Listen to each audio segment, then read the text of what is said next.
Okay, so my name is Melvin Rogers, Associate Professor of Political Science. I'd like to welcome you to the next panel, Republicanism in Black and White. Let me briefly introduce our two presenters today. So we have Barnor Hesse, who's presenting Western Republicanism, White Sovereignty. Barnor Hesse is Associate Professor of African American Studies at Northwestern. His research interests include post-structuralism and political theory, Black political thought, modernity and coloniality, Blackness and affect, race and governmentality, conceptual methodologies, and post-colonial studies. He is co-author of Beneath the Surface, Racial Harassment, and editor of Unsettled Multiculturalism, Diaspora's Entanglements, Transruptions, and author of Raceocracy, Black Politics in the Western Political, which is forthcoming from Duke University Press. And then we have Stephen Marshall, the title of his paper, The Liberty of the Moderns and Postmoderns, The Republicanism of Publius and Toni Morrison. Marshall is Associate Professor of Political Theory in the Departments of African and African Diaspora Studies and American Studies at the University of Texas at Austin. He is the author of The City on the Hill, From Below, The Crisis of Prophetic Black Politics. His current research focuses on the political and cultural legacies of slave owning. And we will go for, each speaker will go for about 20 minutes, and then we'll open it up. For questions, and we'll begin with Barnor. Yeah, sure. So, am I? Okay, good. Firstly, I'd like to thank Melvin and Juliet for inviting me here. It's quite an honor to be among you. Also, I'd like to thank Michelle Rose for all of her work in administering my travel. So, in this paper, what I attempt to do is to engage the neo-Republican revival in political theory by looking at the account of republicanism that's articulated in the Federalist Papers and contrasting that with the vision of a kind of Republican political life that's put forward by Toni Morrison in her novel, Home, a great novel from 2012.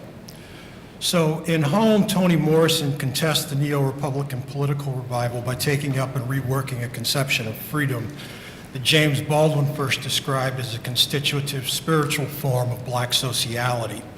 In The Fire Next Time, Baldwin argued that between his countrymen's systematic, gratuitous, and disavowed destruction of Black life and Black criminality, madness, and suicide, African Americans sometimes achieved with each other a freedom that was close to love.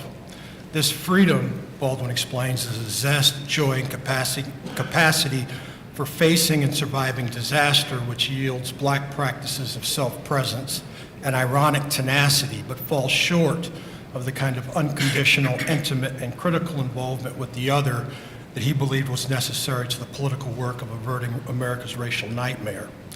By contrast, Morrison depicts the story of a fugitive Black community constituted and led by a community of women who have developed a set of peculiar civic virtues and political practices which contest and prevail against the American Republic's politics of accumulation and plunder. In this regard, not only does Morrison offer up a conception of political freedom that sharply contrasts with Baldwin's, she also offers an account which contests and goes beyond the conception of modern republicanism that's articulated by Publius in the Federalist Papers and recently elaborated as non-domination by neo-Republicans. Recent debates about American republicanism have concerned whether a liberal or Republican conception of freedom defined the meaning of liberty as it was understood by the American founders. Whether this conception involves an ambivalence or hostility to citizen participation, and whether non-domination is a sufficiently capacious understanding of the kinds of injustice which a compelling theory of government must account for. I'm interested in this later line of inquiry However, for reasons I hope to make clear below, I have grave doubts about any Republican project which aims simply to recuperate it by supplementing rather than jettisoning its conception of freedom. This is so because my thinking about modern republicanism begins with David Walker's claim that the American Republic constitutes a state of enmity in relation to blacks, a state of enmity which, driven by greed and fear, sustains and obscures its practices of racial violence by displacing culpability for it on blacks. To counter this violence, Walker sought to constitute a public of black men who would be knitted together by the wisdom of knowing the structural antagonism between whites and blacks, who would be informed by an ideal of service which specified that individual happiness would flow from black men's labor on behalf of the good of all, and who would be inspired by a conception of courage that promised glory to those who would die on behalf of black freedom. Deeply problematic for a variety of reasons, but especially for its misogyny, Walker's conception of black civic freedom is important for at least two reasons. It points towards the necessity for a serious engagement with the Republican vision that informs the U.S. Constitution, and it also provides the proper point of departure for engaging with Toni Morrison.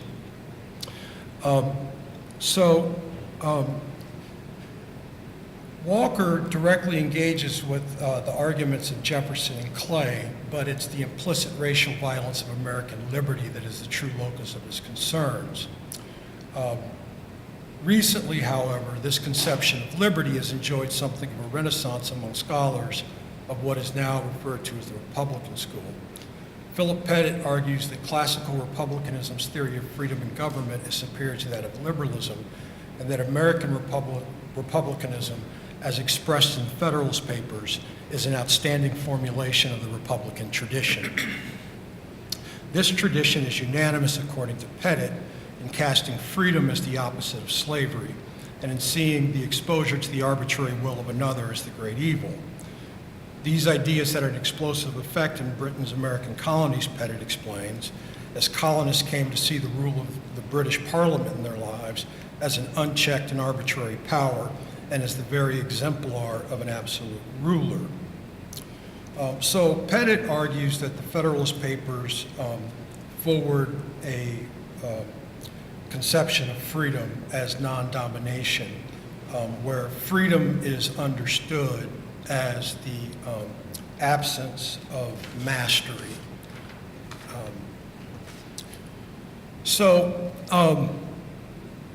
Presumably, Pettit, in making this claim about the Federalist Papers as an outstanding formulation of this classical Republican tradition, must rely on his reading of Federalist 54, that peculiar text where Madison doesn't quite endorse slavery, maybe even registers a kind of ambivalence about it, but nonetheless claims to be reconciled to the strained arguments of the advocate for Southern interests.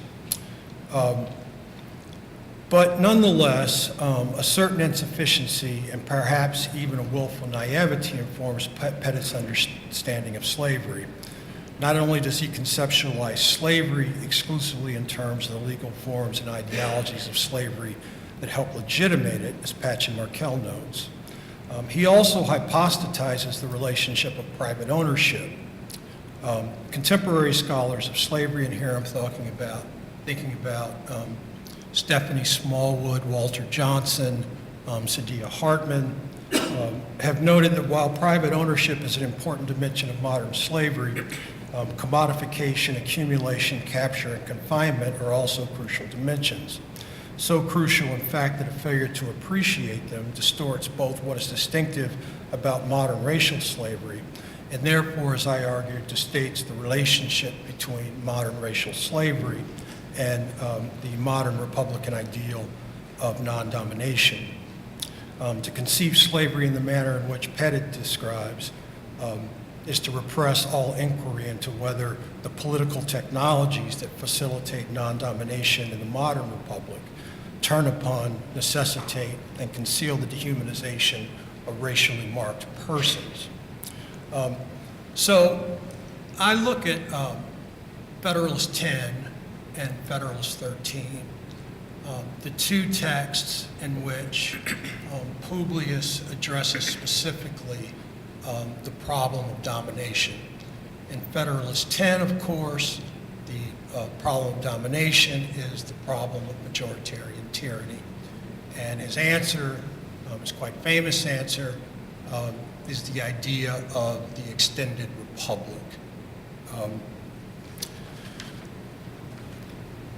The trouble with this answer, what Publius refers to as the Republican remedy to the problems most incident to popular government, is that, in my view, it shrines an imperial politics of settler colonials, plunder as a general good and permanent aggregate interest of the republic.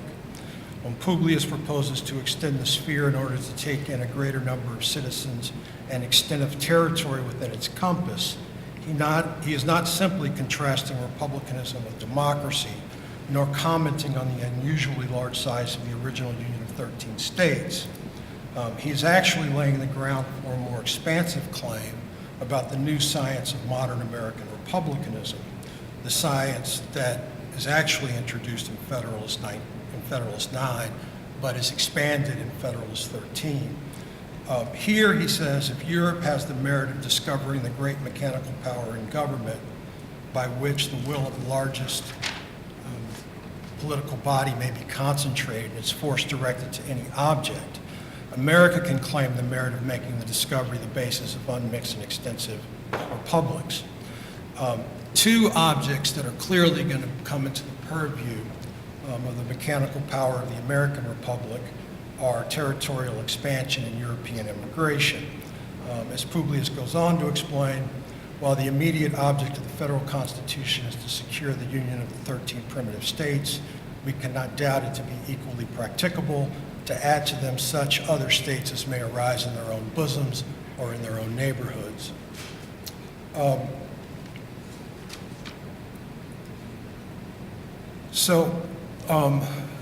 Having dealt with the danger of majoritarian tyranny and therefore settled the domestic threat of mastery between citizens, Publius turns his attention to the threat of mastery that imperils American civic freedom from the outside.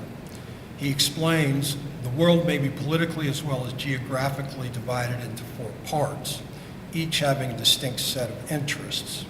Unhappily for the other three, Europe by her arms and by her negotiations, by force and fraud, has in different degrees extended her dominion over them all. He goes on to say the superiority Europe has long maintained has tempted her to plume herself as the mistress of the world and to consider the rest of mankind as created for her benefit. In light of this, Publius insists that a global responsibility has fallen on the U.S., a responsibility to vindicate the honor of the human race and to teach that assuming brother moderation.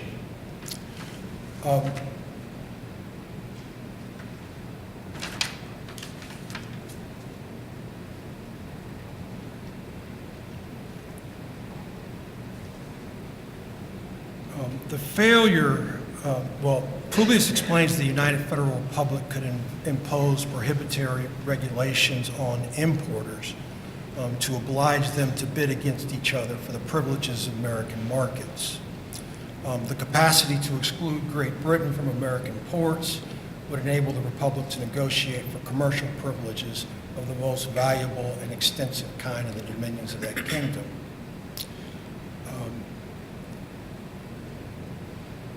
He goes on to say that one of the most important aspects of participating in this trade that can ultimately penetrate British markets, right, is being able to acquire sovereign control over American ships, that he's worried that, in fact, British imperial power is interfere with America being the carriers of its own goods. Under these conditions, Americans would be unable to set prices, would see the profits of American trade snatched from them to enrich their enemies and persecutors.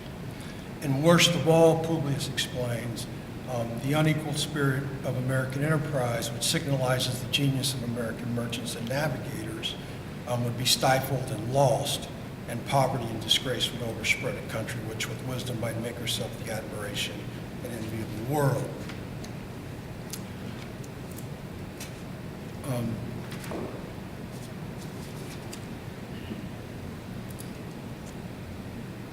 Of course, when Publius talks about being carriers of American goods and penetrating European markets, he is talking about the trade in arms and rum to be exchanged for African bodies, commodified bodies converted into slaves to be exchanged for sugar and molasses, which will then be transformed into rum and guns to power the ongoing circulation and accumulation of capital.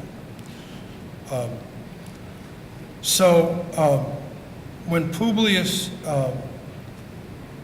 talks about the spirit of enterprise, which signals the genius of the American people, and elsewhere describes as an unbridled spirit unwilling to pay much respect to regulations of trade, he's talking about American spirit being exercised in the participation in the slave trade. What is also crucial to notice here is the way that this project of American participation in the slave trade, that is to say American mastery, how it understands its nature. Not only does this project understand itself as modern republicanism, it conceals its participation in the practice of the accumulation of bodies by narrating its actions through euphemisms about trade and commerce. Good. So, Toni Morrison is interested in contesting the way the American Republic engages in a politics of settler colonialist plunder and the way it engages with the accumulation of black bodies. The setting for this novel home is this sleepy southern town in Lotus, Georgia, hidden somewhere in Georgia's Black Belt. The city resembles the fugitive space that surrounds the city of Gwalu that Saidiya Hartman describes in Lose Your Mother. Regarding the outward appearance of this city, Hartman writes, the vast stretches of empty split space and far-flung settlements testify to the long history of war and raiding. The desolate landscape and great plain of uninhabited territory told the story of rout and pillage, and also the story of people running to safety. The people of Lotus have their own story of rout and pillage. Morrison writes, you could be inside living in your own house for years, and still men with or without badges, but always with guns, could force you, your family, your neighbors to pack up and move with or without shoes. 20 years ago, the residents of the town of Lotus had been exiled from a town in Texas called Bandera. They had been ordered to leave their little neighborhood on the edge of town. They were told that they had 24 hours to leave or else die.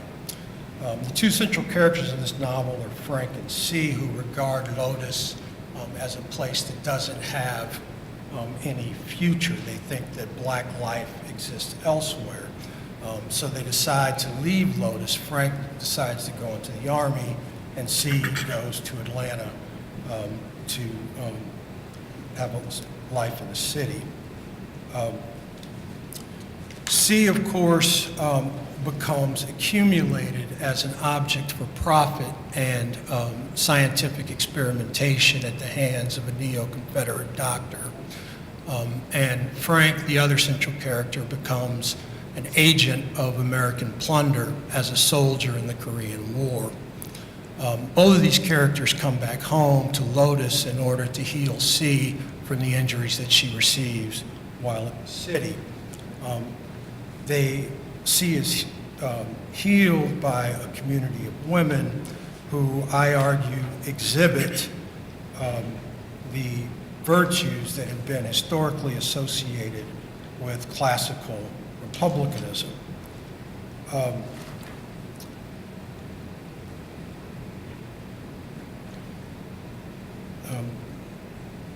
Just really quickly, I will tell you that each of these women were generous and frugal, since there were neither excesses in their garden nor trash in their homes. They were able to share and use everything. Each was public-spirited, taking responsibility not only for their lives, but for whatever and whoever else needed them. These women are prudent to a fault. They were irritated but not surprised by the lack of common sense, intolerant only of laziness and open to rest only because it allowed them to gather strength for the coming day. These women are representative women in these virtues, and they're also exemplary. They exemplify the virtues of engaging with the problem of American mastery set in motion by the American Republic. And they are exemplary of the spirit of Lotus as this fugitive political community. To close, I would like to answer the question of whether Republican politics is possible and desirable in our time. My answer is a qualified yes. In this all-encompassing global political economy that is in part the result of the success of an order which understood itself as Republican on the one hand, and on the other continues to organize itself around colonialist plunder and the accumulation of black bodies, a fugitive republic of the kind that Morrison offers may not simply be Republicanism's best hope, but perhaps the best hope for much of the subaltern world. Thank you.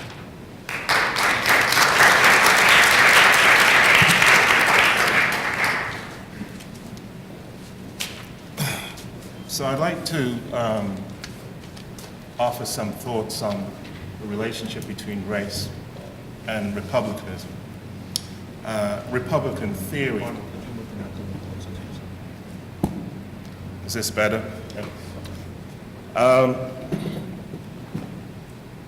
So these are some scattered thoughts that I'm trying to give the appearance of systematic thinking through as I perform this.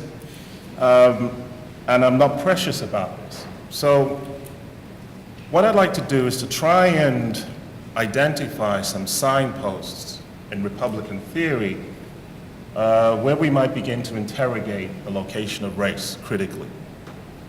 Now, I think it's useful to say something about how I'm thinking the concept of race as I work through this.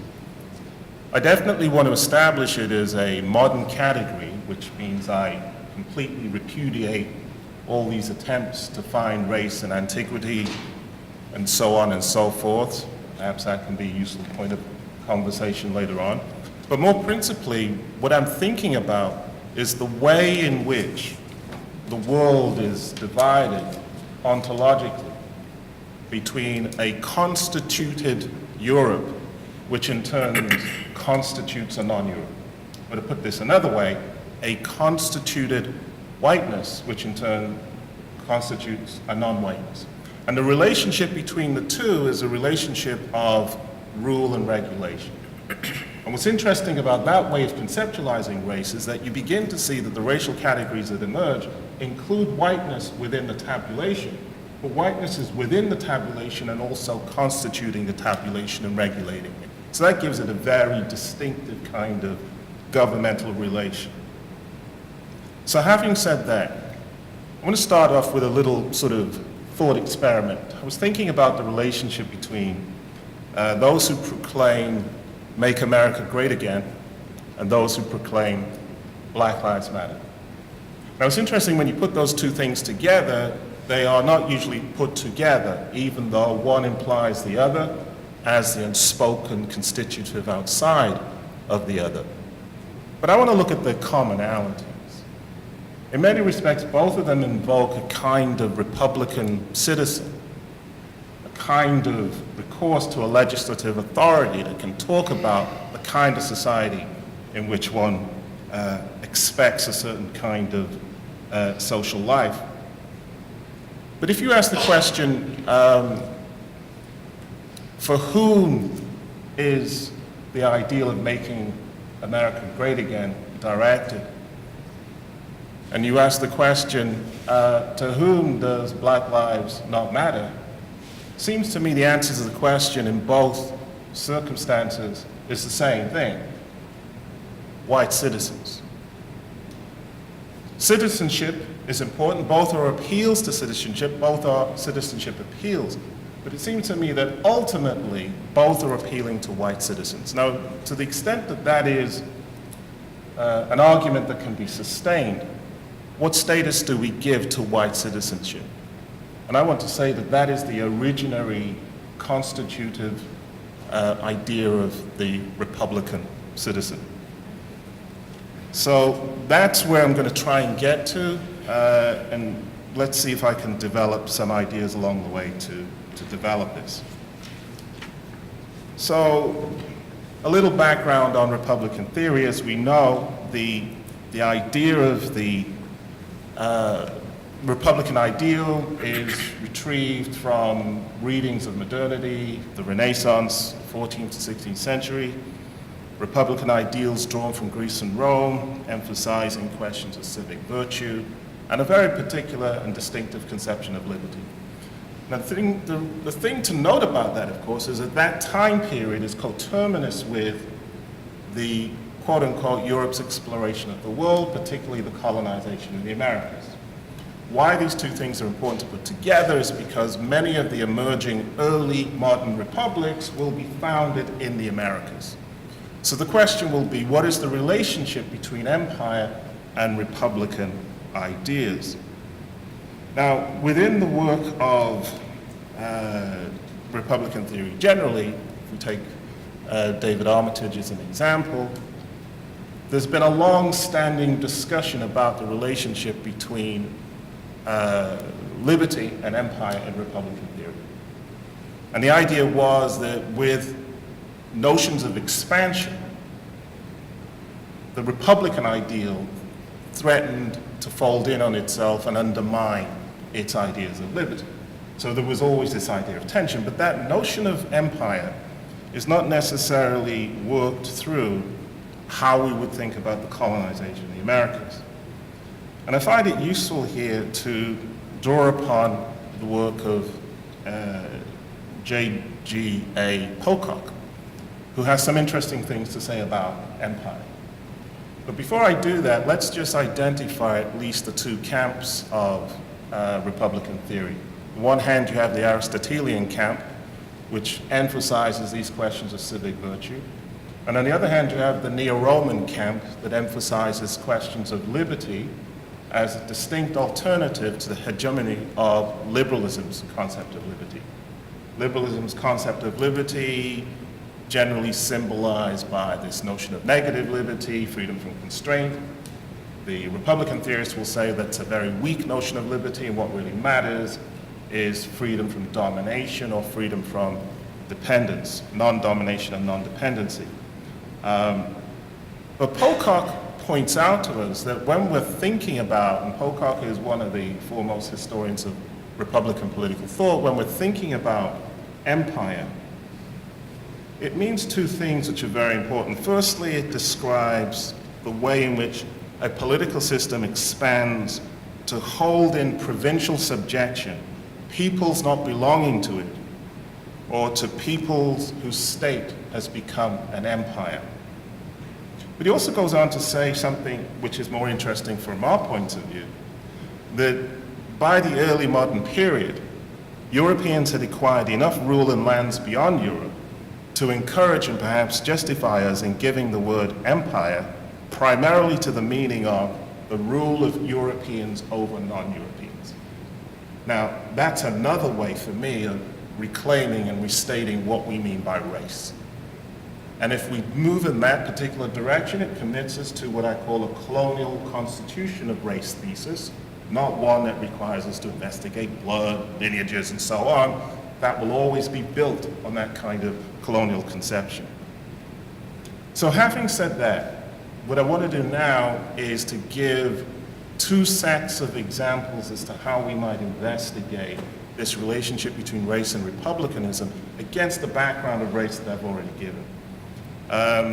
First set of examples, one might describe as historical examples, and then I'll move on to more closely theoretical ones.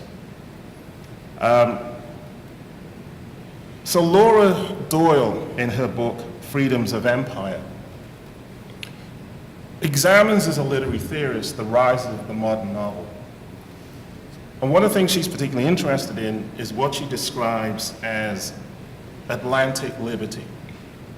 She's looking at the English Revolution, and she's looking at the migration of ideas from England, Republican ideas, and their transplantation in the Americas. And one of the things she draws our attention to is how many of these thinkers, many of these revolutionary thinkers, the diggers, the levelers, these kinds of people, when they began to think about liberty, they emphasized questions of the rightfulness and the inherent English birth-like status of liberty. Liberty was a birthright. Now, this notion of a birthright, she argues, is translated to the US.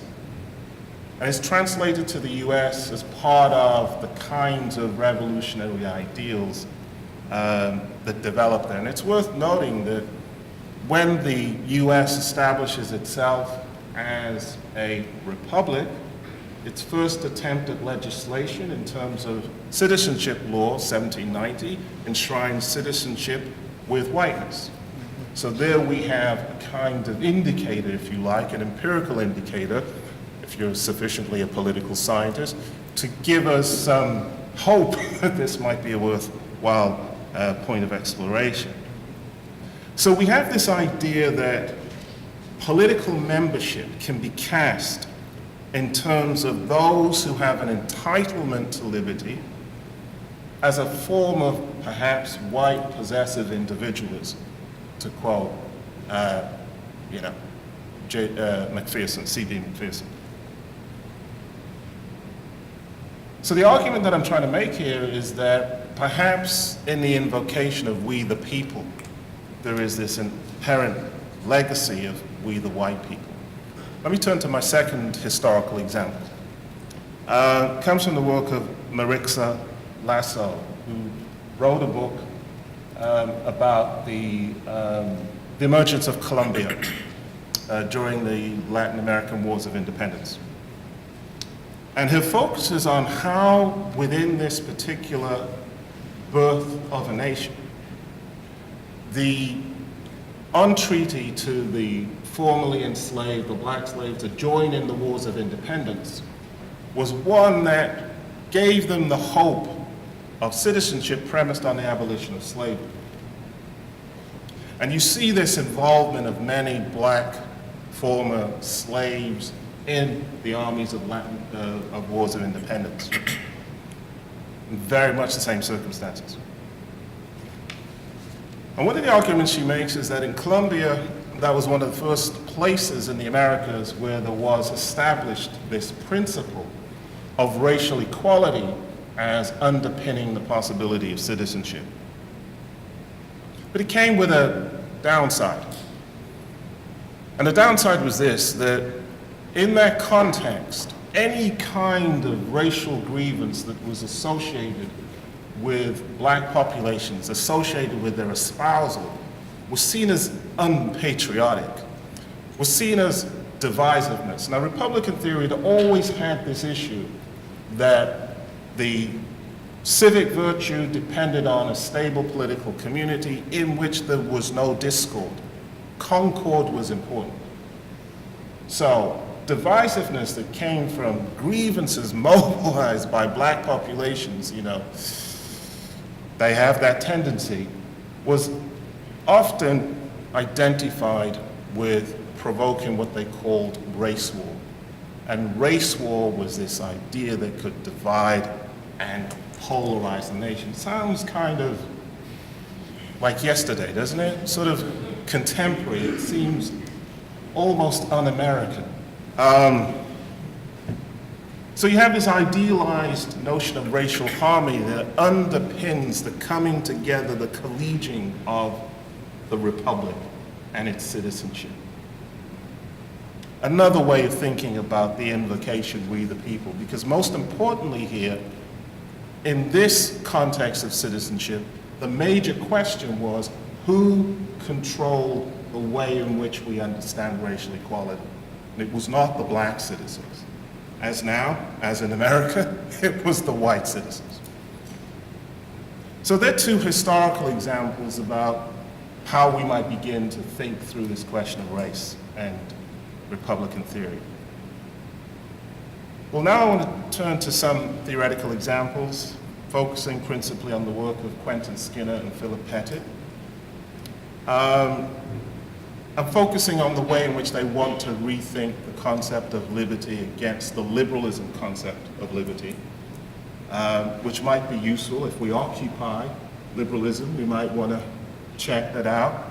Wasn't something I heard earlier on in the previous panel, but let's not digress. Quentin Skinner, who I've been following for a long time, has made the argument that there's a Republican tradition of liberty which is stronger and more robust than liberalism's, but been eclipsed by the hegemony of liberalism. And he argues that in the early modern period it was a rival, it was a Roman concept of liberty that was a rival to liberalism. And what he's arguing here is that subjects in a free state benefit from two principles. The first was that the meaning of liberty for an individual citizen was embedded in an account of what it means for a civil association to be free. And secondly, in this conception of liberty, there is a sustained repudiation of slavery. And it meant that the loss of liberty could be identified for the individual citizen as likened to the condition of servitude. Now, I don't have a lot of time to try and develop what is wrong with this conception, but I can just say one thing, and it's this. And you find this in liberalism as well.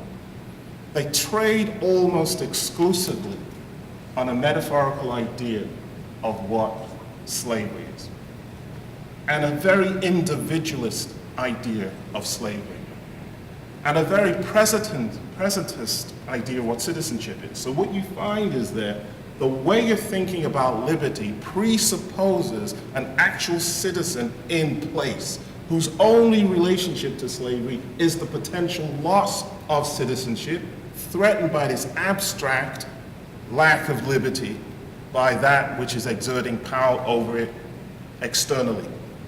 Well, how do you smuggle into that the actual slaves who don't have citizenship? It means they're in a relationship of dependency to the people who do have citizenship. And this is where I'm returning to this question of race again.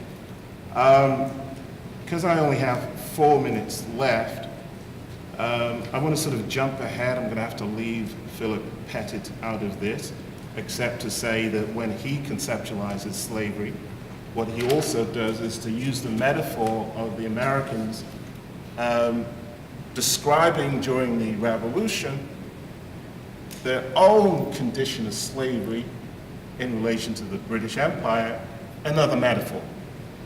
So there's no engagement with chattel slavery. There's no engagement with the population that's enslaved. It's simply abstract individuals who are always already citizens. They're never slaves. So this leads me to trying to account for what might be a theoretical framework for thinking through some of these issues. And this is where I come to the notion of white sovereignty. The sovereignty has had a bad rap in recent years, and nobody knows where you can identify sovereignty. Can we really talk about the ultimate authority being located here, there, or anywhere else? It's an interesting article by Andreas Kalivas, who wants to recuperate the notion of sovereignty as a way of talking about a constituent power. And the idea of constituent power is that it gives us some recourse to that moment before the Constitution when all is violence, like settlement, colonial genocide, slavery, the generations that this takes to produce these things, all of that is constituting the point at which traditional political theory picks up when the Constitution has been made, or some people call that contract theory, okay? Well, the stuff before that, the constituent power.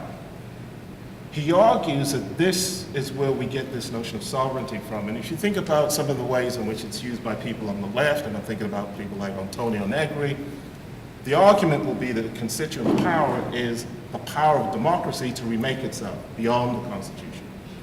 Well, I want to argue is that what we find in the Americas in relation to the republics that emerged there is a colonial racial constituent power that creates the basis for white sovereignty, which basically means that what forms of citizenship exist are legislating forms of citizenship that can legislate for other kinds of citizenship in a relationship of dependency to it. Thank you.